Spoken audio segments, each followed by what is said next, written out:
It's worth saying as we kick into John over the next few weeks that we are starting a new section in John's Gospel. For the next couple of chapters, Jesus will be operating in private. Do you remember at the end of our last study, we heard that Jesus hid himself.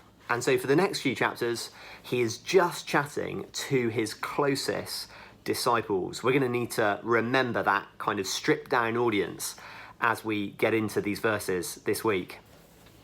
I don't know if you've noticed, but John is a bit like a countdown, John's Gospel, and we need to remember as well where this particular passage this week comes in light of that countdown. All the way back to chapter 2, verse 4, Jesus said that his hour had not yet come. We've got this idea of the hour ever since even chapter 2.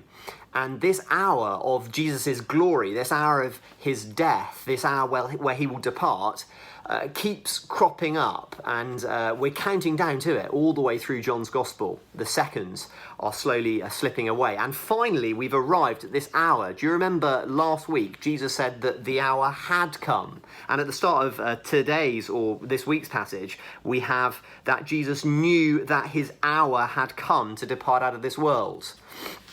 And you would expect, wouldn't you, that the minute we've arrived at the hour, you know, the alarm clock is ringing, is going off. You'd expect the action to really kick into gear now.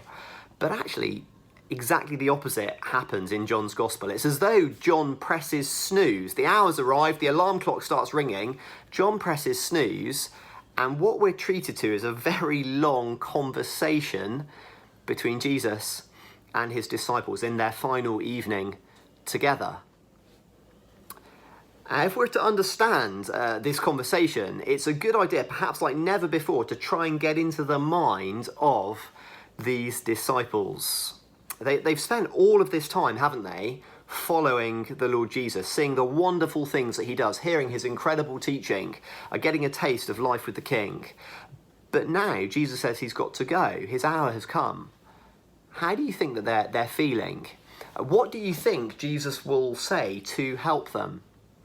Well, it's going to have something to do with preparing them for this hour that is about to happen. It's going to have something to do with comforting them amidst the separation anxiety that they are feeling. And what Jesus says will prepare them for the hour and for life after the hour when he's gone. And this evening, at the start of that big conversation, Jesus isn't just going to say something, he's going to do something that will achieve all of the above. And you'll have to spend some time with the prep book thinking about how all of that works. John 13 is a wonderful passage. I hope you have fun in groups with it this week.